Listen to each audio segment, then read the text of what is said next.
Hi guys! So hapon na naman no, titigil na naman po tayo sa paggawa ng ating pabahay ng pato.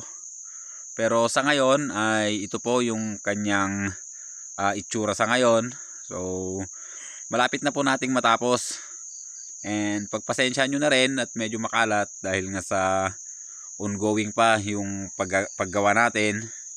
And hopefully bukas matapos na po natin sa may bandang harapan para mailipat na po natin yung ating mga alaga.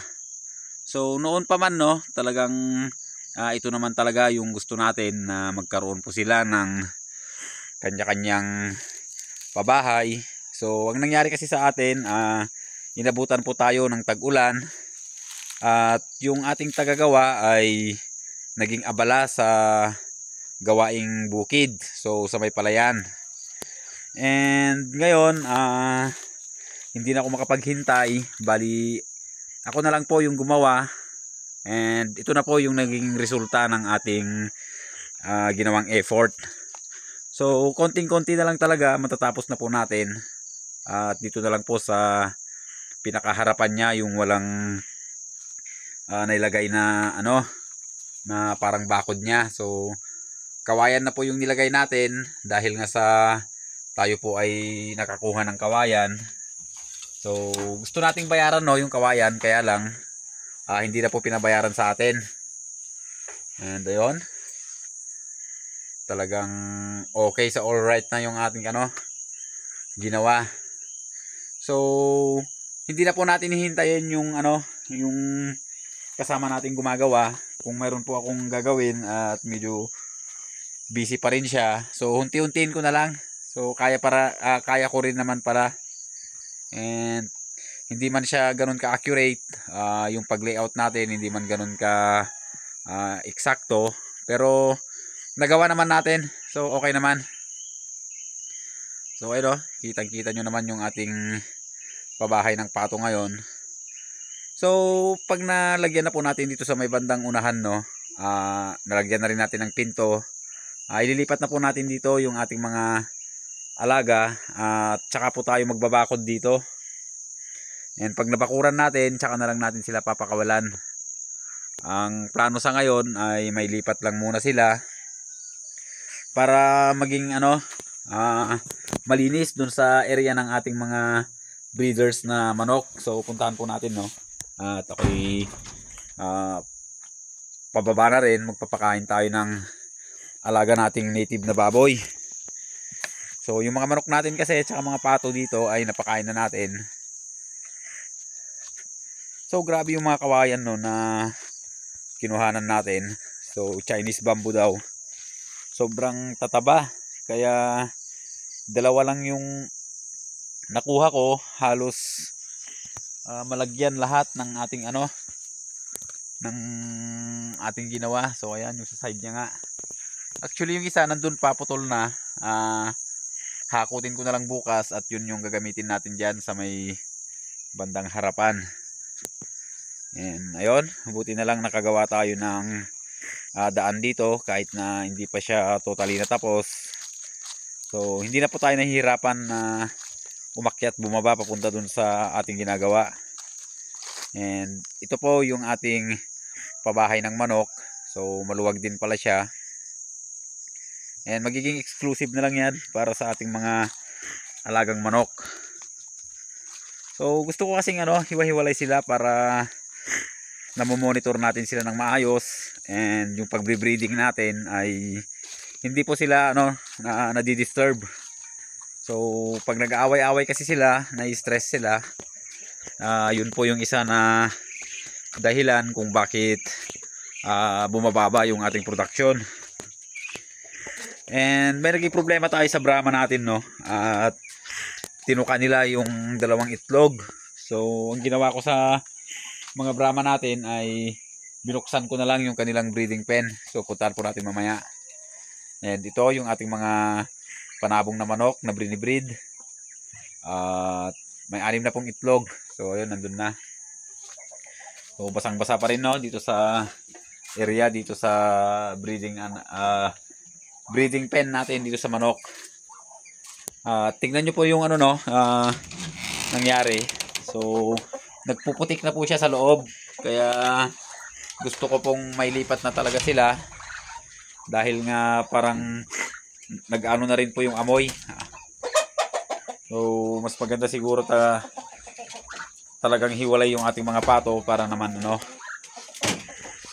maganda at organized talaga tayo. Pagkatapos lang nilang kumain, no, lapit na naman sila ng lapit. Grabe talaga itong mga alaga nating pato, talagang walang kabusugan. Hanggat may nakikita silang ano, tao na lumalapit, talagang manghihingi sila ng pagkain.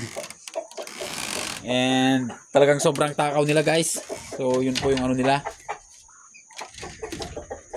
And dito, ayun nga, ito po yung ating mga alagang sisiw na pinapalaki. Karamihan na po dito ay babae. So may mga lalaki tayong pinapalaki dyan para i-ano natin, i-out. And ito po yung pabo natin, lalaki po siya. And nandito po yung ano, binili natin kahapon. So ayan, at home na rin siya dito. Bali, pinaliguan natin siya kahapon bago ihalo dito. Ginamit natin wash out para naman makasigurado tayo. So hindi kasi natin alam, baka may dalang kung ano mang sakit dun sa kabila, at least matanggal. And wala naman siyang sipon, no, or sakit, dahil chinek naman natin yan bago natin kinuha. So ayun, ito yung mga Brahma natin, no. So binuksan ko na lang po yung kanilang breeding pen dahil kanina tinignan ko yung itlog. So basa dito and kinain nila yung ano, yung dalawang itlog. And dito na siya ng itlog, kaya nilipat ko na rin siya dito. So problema kasi yun, no, pagka late tayong pumupunta. Palagi kasi tayong late. Siguro nagugutom na sila. And minsan naubusan sila ng tubig, kaya yun siguro yung nagiging dahilan. Yung gutom, tsaka yung uhaw. Sobrang late na kasi tayo makakyat dito sa farm natin. And isa pa, itong panabong natin, nandito na rin siya, naglilimlim. So gusto ko na ring buksan to. So ang problema, baka ma-disturb ng ano, ibang mga alaga natin. Halos karamihan na po ng manok natin, no, ay talagang nangingitlog na. Except lang po sa ating mga alagang pato. So mas maganda rin talaga siguro kung may lipat na natin sila para hindi sila na-stress. So hinahabol-habol din kasi sila, no. Kaya lang sila na nga yung ano, sila yung hinahabol-habol, pero sila yung pagpagulo dito sa ano, sa area ng ating mga alagang manok. So gusto ko kasing ano, makapag produce ng marami talaga, kaya gusto nating maging maayos yung ating mga facilities. And yung mga kambing natin nandyan. So ayun po yung dalawang anak. Ayan yung bagong panganak, anak ng kambing natin. So ayun po yung ina, and nandun din po yung isa. So grabe yung ina na yun, no, yung inahin na yun.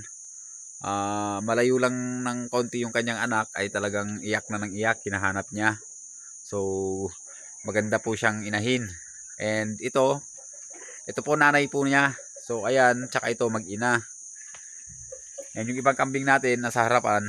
And siguro yung isa, si Judy Ann, hindi ko alam kung nakapakanak na or iba na kasi yung ano niya, no, yung aura niya, parang may sinyalis na kanina na manganganak na siya. So makikita po natin mamaya pagpunta natin doon. And hindi ko na pala nabibisita yung ano natin sa taas, yung area ng ano natin doon, yung tinatambayan natin, yung pabahay ng tupa natin. Siguro pagkatapos ng ano natin, bahay ng ating mga alagang pato, nakapagbakod tayo. So yun na po yung isusunod natin, dahil nandyan na yan. So sidings na lang naman ang kulang nun, no, doon sa ano, pabahay ng ating tupa. And pwede na po silang ano dyan, patulugin. At kung hindi man yung mga tupa, isama na rin natin yung kambing pansamantala, dahil sira na rin yung ano nila doon, pabahay nila.